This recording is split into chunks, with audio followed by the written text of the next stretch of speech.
¿Qué tal, queridos amigos? Es un placer volver a encontrarme con vosotros para compartir juntos otra reflexión basada en lo que la Biblia dice. Seguimos con el mensaje de los tres ángeles. Tiene un contenido profundo, extenso, y es importante poder clarificar cada uno de los conceptos que hay para que nos quede claro qué es lo que Dios nos ha querido transmitir. El capítulo 14 de Apocalipsis, versículo 10 y versículo 11, nos dice: Él también beberá del vino de la ira de Dios, que ha sido vaciado puro en el cáliz de su ira, y será atormentado con fuego y azufre delante de los santos ángeles y del Cordero. Y el humo de su tormento sube por los siglos de los siglos. Bien, vamos a hablar de estos dos conceptos. ¿Qué es esto de la ira de Dios, del cáliz de la ira de Dios? ¿Qué es esto del fuego, del azufre, del humo que sube por los siglos de los siglos? Son dos conceptos que quiero que juntos podamos analizar. Uno nos va a permitir entender el otro.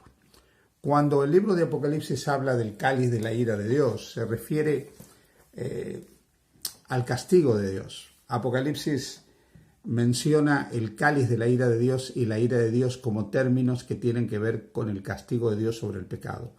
Ya en el libro de Salmo 75, versículo 8, encontramos: porque el cáliz está en la mano de Jehová, y el vino está fermentado, lleno de mistura, y él derrama del mismo hasta el fondo, lo apurarán y lo beberán todos los impíos de la tierra. Y en Salmo 11:6 dice: sobre los malos hará llover calamidades, fuego, azufre y viento abrasador será la porción del cáliz de ellos. Así que la expresión el cáliz de la ira de Dios es una expresión para hablar del castigo sobre los malos, sobre los impíos. El capítulo 16 del libro de Apocalipsis, cuando habla de las plagas que caen en la tierra luego del fin del tiempo de gracia, dice algo relacionado con los que tienen la marca, el sello de la apostasía, la marca de la bestia. Apocalipsis 16 dice, desde el versículo 1, oí una gran voz que decía desde el templo a los 7 ángeles: id y derramad sobre la tierra las 7 copas de la ira de Dios. Fue el primero y derramó su copa sobre la tierra, y vino una úlcera maligna y pestilente sobre los hombres que tenían la marca de la bestia y que adoraban su imagen. Así pues, la copa de la ira de Dios, el cáliz de la ira de Dios, la ira de Dios, tiene que ver con el castigo sobre aquellos que no acepten finalmente la voluntad de Dios, sobre aquellos que elijan permanecer en la apostasía, aquellos que elijan apartarse de Dios, no seguir el camino de Dios. Cuando nosotros pensamos en esa ira de Dios, en ese castigo de Dios, es bueno que tengamos en cuenta que el castigo de Dios no es otra cosa sino un acto de respeto al libre albedrío del ser humano. Déjame que te lo explique. Cuando Dios crea al ser humano, le dice que podía servirse de todo lo que había en el Edén, pero le advierte: el día que comas del árbol de la ciencia del bien y del mal vas a morir. Dios nos da la libertad de elegir con las consecuencias naturales de esa elección, buenas y malas. Pero mientras nosotros elegimos estar del lado de Dios, podemos elegir equivocadamente muchas veces. Podemos equivocarnos muchas veces, pero estamos bajo el paraguas protector de Dios. Dios tiene cuidado de nosotros, Dios enmienda nuestros errores, Dios reconduce nuestras vidas, porque no somos perfectos, no somos impecables. El pecado nos ha dañado, aún nuestra capacidad de raciocinio ha sido dañada. Dios lo sabe. Y si nosotros elegimos estar de su parte, creyendo en Él, confiando en Él, entregándole nuestra vida a Él, Él tiene cuidado de nosotros. Y aún puede transformar la maldición en una bendición. A los que aman a Dios, finalmente, todas las cosas le ayudan a bien. Muy diferente es cuando hay personas que persisten en no seguir en el camino de Dios, que teniendo la oportunidad de elegir la voluntad de Dios y conocer la voluntad de Dios y hacer la voluntad de Dios, eligen ir en el camino opuesto deliberadamente. Sobre aquellos sí cae la ira de Dios. La ira de Dios cae entonces sobre los que eligen vivir de una manera opuesta al plan de Dios.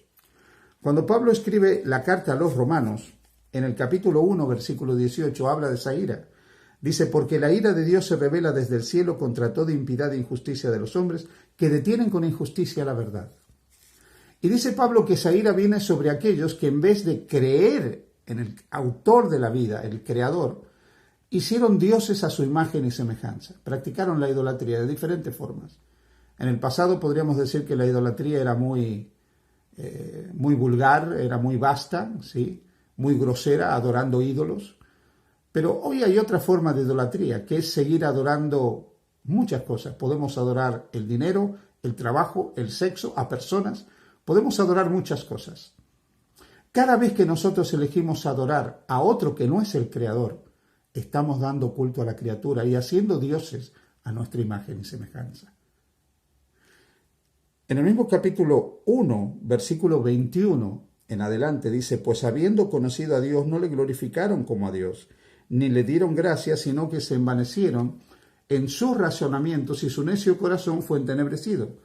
Profesando ser sabios se hicieron necios y cambiaron la gloria de Dios incorruptible en semejanza de imagen de hombres corruptibles, de aves, de cuadrúpedos y de reptiles. Por lo cual también Dios los entregó. Miren qué interesante. Cuando el ser humano elige hacerse dioses a su imagen y semejanza y no seguir al Creador, sino a lo creado, dice, por lo cual Dios los entregó a la inmundicia en la concupiscencia de sus corazones, de modo que deshonraron entre sí sus propios cuerpos. Versículo 28, y como ellos no aprobaron tener en cuenta a Dios, Dios los entregó a una mente reprobada para hacer cosas que no convienen. Así que la ira de Dios, amigos, es entregar al ser humano al resultado de sus propios actos, al resultado de sus propias decisiones, cuando él ha elegido vivir fuera de la protección de Dios, cuando él ha elegido vivir fuera del marco de la fe y de la relación con Jesucristo. Cuando Cristo en la parábola de las ovejas y los cabritos, que está registrada en el capítulo 25 del Evangelio de San Mateo, habla de los perdidos, expresa que el rey dirá, apartaos de mí, malditos, al fuego eterno, preparado para el diablo y sus ángeles. El fuego de la destrucción, el castigo sobre el autor del pecado, el originador del pecado, la ira de Dios sobre el autor del pecado, es para él. El fuego es para él. Pero ¿por qué entonces se habla de la destrucción de los impíos? Si el fuego ha sido preparado para el diablo y sus ángeles, la destrucción está preparada para el diablo y sus ángeles, ¿por qué se habla de la destrucción de los impíos? Pues muy simple. Todos aquellos que hayan elegido vivir fuera del amparo de la gracia, alejados de Dios, experimentarán la destrucción, porque cuando el Señor venga a destruir el pecado, a acabar con el mal, acabará con el mal en la vida también de aquellos que se hayan identificado con el mal, de tal manera que los que hayan elegido identificarse con el pecado también perecerán y serán como si nunca hubieran sido. En un acto de respeto, Dios elige que esas personas, decide que esas personas sean como si nunca hubieran sido, pero porque ellos quisieron eso finalmente, y Dios respeta esa decisión. Así que Dios extermina al autor del pecado, la raíz del pecado, y a las ramas, que son los que se han identificado con el pecado. Esto lo dice claramente el profeta Malaquías, capítulo 4, versículo 1. Cuando llegue el día de Jehová, no quedará ni raíz ni rama. El mal será anulado, erradicado completamente. Por eso es que la ira de Dios es la destrucción del pecado. Pero al destruir el pecado, los que se identifican con el pecado son destruidos. ¿Qué significa la otra expresión? Lo del tormento, lo del fuego, lo del azufre. Volvamos al libro de Apocalipsis. En el libro de Apocalipsis encontramos en el capítulo 20 del libro de Apocalipsis, el versículo 10 dice, y el diablo que los engañaba fue lanzado en el lago de fuego y azufre donde está la bestia y el falso profeta, y serán atormentados día y noche por los siglos de los siglos. Más adelante, versículos 14 y 15 dice, la muerte y el Hades fueron lanzados al lago de fuego. Esta es la muerte segunda. Y el que no se halló inscrito en el libro de la vida fue lanzado al lago de fuego. ¿Qué significa el lago de fuego? ¿Qué es esto de que son atormentados por los siglos de los siglos? ¿Significa que hay un infierno de fuego permanente donde los pecadores sufren constantemente? Para empezar, hay que tener claro que este fuego no arde en todo caso hasta la segunda venida de Jesús, con lo cual el concepto de que ahora hay un infierno no tiene cabida, porque si hasta que Cristo viene no hay un lago de fuego, no hay ahora un lago de fuego que está ardiendo, donde las almas de los perdidos se están quemando. Cuando Juan ve la destrucción de los impíos, utiliza el término fuego, porque ve que ellos son destruidos con algo que para él es lo más parecido al fuego. En la antigüedad, lo que más se conocía con poder destructor era el fuego. Hoy podríamos decir una bomba atómica o una bomba de neutrones. Pero el fuego finalmente tenía la capacidad de aniquilarlo todo y se entendía que el fuego tenía un poder aniquilador. Por eso Dios se revela a Juan mostrándole la destrucción de los impíos con la imagen del fuego, de algo que arde como el azufre también. Pero en todo caso el fuego y el azufre representan la capacidad que tiene Dios para aniquilar completamente al autor del pecado, el pecado y todo lo que esté identificado con el pecado. ¿Qué significa que esto arde permanentemente? ¿Qué significa la expresión por los siglos de los siglos? Significa que durante siglos y siglos sin fin habrá un fuego donde los Satanás y los ángeles que lo siguieron en su apostasía se estarán quemando y los que no siguieron a Jesús se estarán quemando. No, nada de eso. Porque una vez que han sido exterminados, no tienen por qué seguir siendo aniquilados. La expresión fuego eterno, por ejemplo, o por los siglos de los siglos, tiene que ver con una destrucción que no tiene regreso. Cuando Dios se revela a Judas, por ejemplo, en la carta a Judas, en el versículo 7, hablando de la destrucción de Sodoma y de Gomorra, dice, como Sodoma y Gomorra y las ciudades vecinas, las cuales de la misma manera que aquellas, habiendo fornicado e ido en pos de vicios contra naturaleza, fueron puestas, por ejemplo, sufriendo el castigo del fuego eterno. Sufriendo el castigo del fuego eterno. Ahora bien, Sodoma y Gomorra fueron destruidas. Sodoma y Gomorra no arden. No hay ningún fuego que esté todavía consumiendo la ciudad de Sodoma y Gomorra. El fuego de Sodoma y Gomorra fue eterno en sus consecuencias, porque Sodoma y Gomorra terminaron siendo como si nunca hubieran sido, desaparecieron completamente.